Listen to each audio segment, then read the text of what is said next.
Face down, ass up, masked up. Either way, make a nigga get it cash. Get the fuck up out my DM if you gotta be him. I do my talking with my hands, you don't wanna see them. I'm calling plays like Curry, shoot it by the 30. I roll with niggas and gorillas cause these bitches dirty. Poppin', it's your girl Reverend Leah, and I'm back with another video. So this video is gonna be another story time, and it's about the time that I lost my aunt, my mom's sister, Tisha, which I call her TT. So yeah, let's get into it. And a viewer's discretion.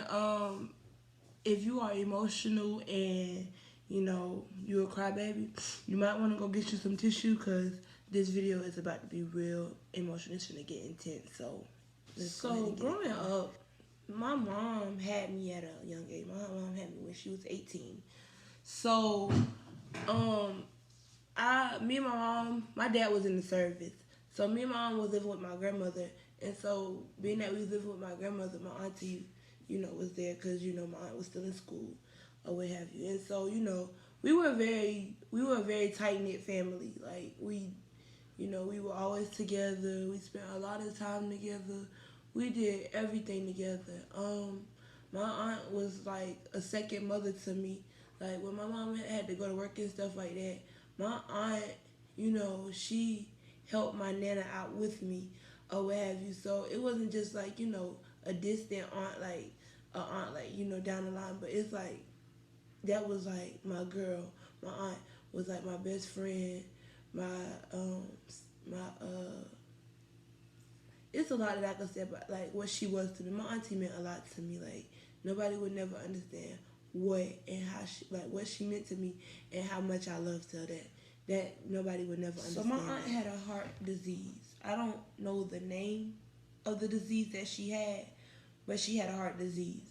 And so, she had that heart disease for many years, but me on the outside looking in, you couldn't really tell, that it was an issue because my auntie was always in, great health, in good health or whatever. Like, she'll go to the hospital here and there, but, she'll come right back home. So it was, it wasn't a big of a deal and stuff like I thought it wasn't, a big of a deal at the time, which it was really a big deal. It was the day after the Mother's Day. I had talked to her, that night to tell her Happy Mother's Day or whatever. And so what happened was the next morning we were, going about our day as we would on like a regular day. And, we were getting ready to go to school and work and stuff like that. And so my mom's other sister called and was like, I tried to call your mom, but, they found TT in her apartment. She's unresponsive and they trying to, trying to see what's wrong. They called 911, all that stuff, but it's serious and somebody has to go over there. So my mom just, she picked up her stuff and she just left. So she went to the apartment or whatever. And so, me here, I was just, it was just me and my sister here because, my brothers were, at the time, they were in elementary and middle school or whatever. So, my brother walked and my mama took my youngest brother to school or whatever. And me and my sister, we went in high school together. So, we was, getting ready to leave the house to, go catch the bus or whatever. So we were walking to the bus stop and, we was talking about, we just like, I hope, Auntie TT okay, hope everything's okay. Or whatever, I was talking to the bus driver about it because, the bus driver was like my mom as like another mother figure as me as well because, she helped, she used to talk to me and give me advice and stuff like that. So, we got to school or whatever, and I was talking to my best friend or whatever, talking to her and another one of our friends about the situation and how I was feeling. And, I started to get an uneasy feeling like, I don't, it's just, it was just like, I didn't know how to feel. Because it's like, you don't want to worry, but then you have to worry because, you just didn't, you didn't want to think about the negatives in the situation or whatever. And so, my best friend, they were there for me, talking to me and, keeping me lifted up and keeping me in positive vibes, trying to make me laugh and stuff like that so I wouldn't have my mind on that or whatever. And so we ate breakfast and then we were walking out the cafeteria. And so, we were waiting for the bell to ring so we could go to class and stuff. So we was just outside talking. And then my best friend's like, Ray, your dad here. And so I'm like, my daddy here. And then, turned around and looked. He was walking up behind me. And so, I started walking towards him. I was like, Dad, what's wrong? Like, what's the problem? Like, what's going on? What's the problem? So he was like, Ray, go get your sister. We got to go. So, me, I'm like, okay, well, my sister's in the cafeteria. We can go in there and get her. So we went in there to get my sister or whatever. And he was like, y'all just come on. And so, me, we walked in. And I'm just like, what happened? What's going on? Is Auntie TT okay? And so he was like, just come on. So we got in the car. Oh, God. We got in the car. And I was just, on edge, like sitting on the seat, holding on to the, seat, like, please, please don't, say what you, don't say it, whatever. So we were at the stoplight. He stopped at the stoplight because, it was red. And he said some words that I would have never thought would have came out his mouth. He told me, he was like,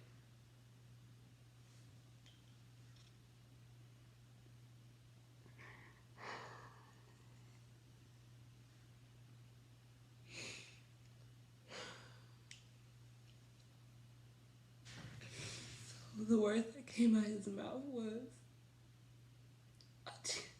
yo, Auntie TT's gone. And when he said that, I just,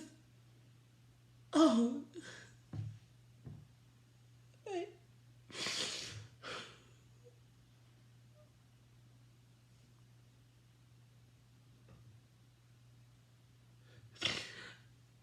I just let out a scream because I wasn't expecting that. Especially not him saying that, my aunt was dead because I had just talked to her.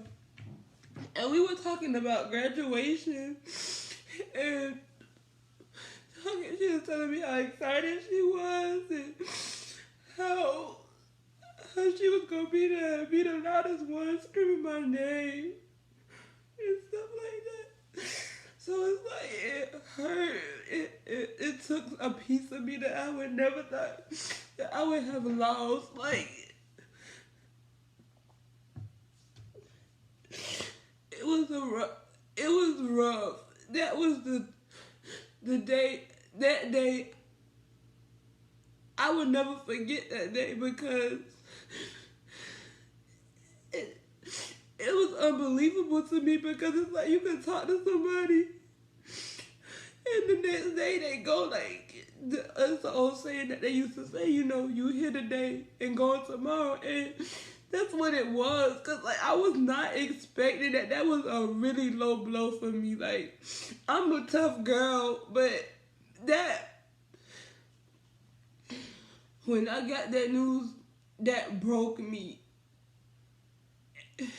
It took me to a place where I didn't want to go back there because I had lost my grandmother. And then losing her, it was just,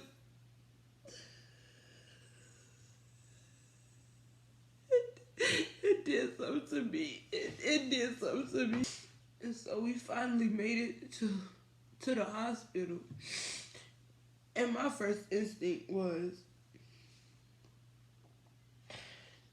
to find her daughters. Her daughters were like, we were raised up as if we were sisters. So I was just like, where my sisters? Where my sisters? And so we got out the car.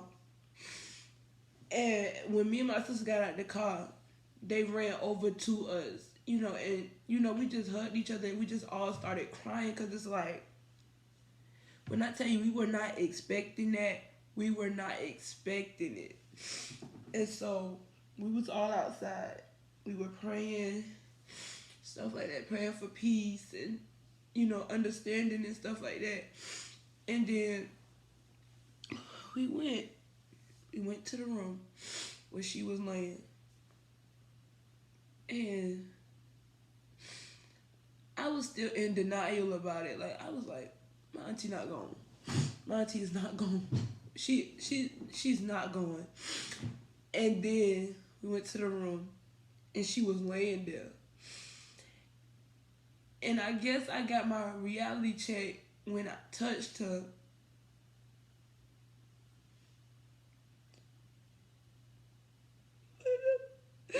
When I touched her, and she was cold. I didn't understand. I just couldn't understand why. And you don't want to question God, but it's like, first of all, you took my grandma, you took my nana from me, and now you're taking my aunt. And it's like,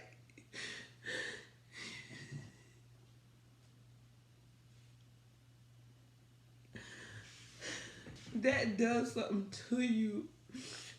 And then, like, I didn't pass out, but I was damn near it. Like, I was like, like, I don't know who walked me out, but somebody walked me out the room. And, like, I just remember walking down the hallway saying, my auntie gone, man. My auntie gone. I don't understand. My auntie is really gone. Like, my auntie is dead.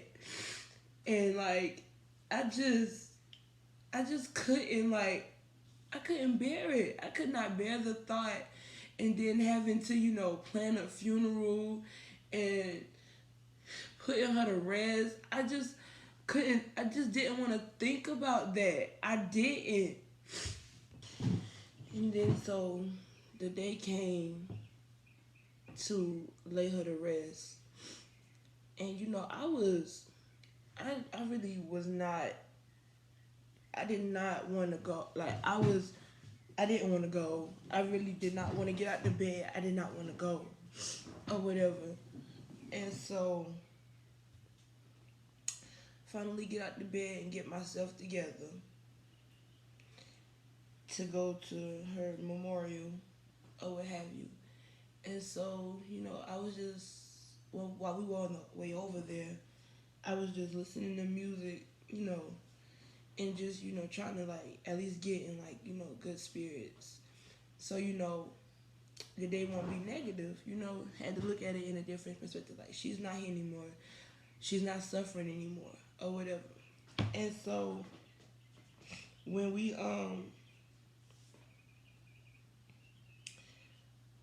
first we met at my aunt's house to get into, the family cars and, go over to the church or whatever. And so while we were in the car, I was good. And then when we pulled up to the church, I just broke again, like, just started crying, like, no, like, not finna, I'm not prepared for this. I'm really not prepared for this. So we got out the family cars, whatever, got in the line and started, going to the, processional, whatever. So I just remember me walking in the church. I was walking with my little sister and, holding her hand. But, the whole while, my head was, like, down. And I had my head down. And I was, like, crying, trying to take deep breaths in and out, like, trying to, calm down, whatever. And then, like, my godmother was standing in the back of the church. So, like, as we were walking in, she saw me. And then, I just heard her voice. She's like, Ray, pick your head up. You okay? Pick your head up. It's going to be all right. Just pick your head up, trying to get me, in a good, pick your head up. You a strong girl. Pick your head up. Then we approached her, her casket or whatever. I just looked at her and I cried. My aunt she was very beautiful. She looked like, she was sleeping. She was at peace or what have you. And just we went to our seats, and the memorial, her service was beautiful. It was really good. It was some good singing. My mom did the eulogy. Said her words. Told some stories or whatever, and then service was over, and we went to the graveyard, and we buried her, and then laid her to rest for the last time, and when they put put how they do at the cemetery, whatever, they said their prayers, said their words of comfort, and they just let, we was just sitting there, and then her casket started to, go down in the ground, and then we just all let out, our last cries or whatever, and yeah, it was really tough doing that. It was really tough having to go. But it's that. Like, I just,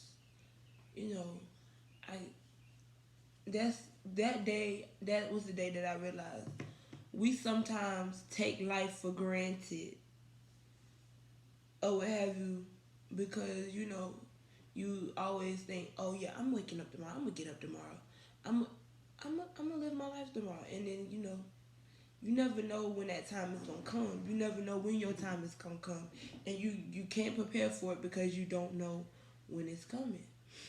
And she was just trying to wake her kids up for school, and collapsed while waking her kids up for school. So imagine being her child and being there, and your mother collapsed in front of you and is unresponsive in front of your face.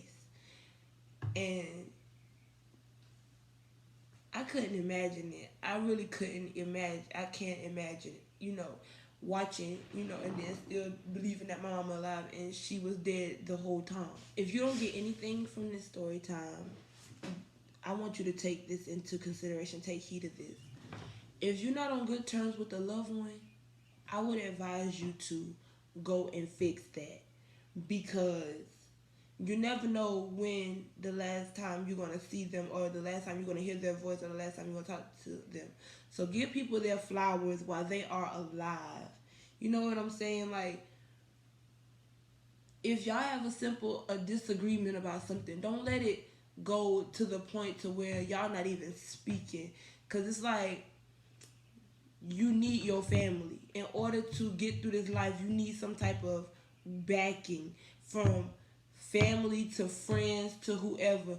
You need that type of support in your life. So don't let a little argument let you miss out on another relative's life because you guys had a simple argument. Love your family to death. Love them. Love them, love them, love them. Because I'm telling you, if I could go and get my auntie back, that would be the number one thing that I would do. Go get my nana, my grandma Nora, and my auntie back. I just can't describe to y'all how much I miss them. And I just want to hear their voices again, laugh with them again, hug them again. Like, this story time, I really needed to do this story time because I haven't really talked about it publicly. I dealt with this in private. People knew that my aunt died, but I never really expressed to people what it really did to me. Like, that was a low blow for me. That really did something to me. And well, I hope you guys enjoyed my story time. Thank y'all for tuning in and bearing with me. Y'all like, comment, and subscribe to my channel.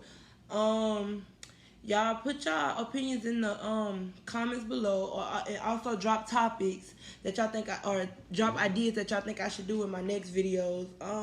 Y'all follow all my social media platforms, and y'all can even put y'all ideas and opinions in my DMs. They're gonna be in my in the bio below the video. And so y'all continue to support me, and I support y'all. Peace. Face down, ass up, masked up. Either way, make a nigga get it cash. Get the fuck up out my DM if you gotta be him. I do my talking with my hands, you don't wanna see them. I'm calling plays like Curry, shoot it by the 30. I roll with niggas and gorillas cause these bitches dirty.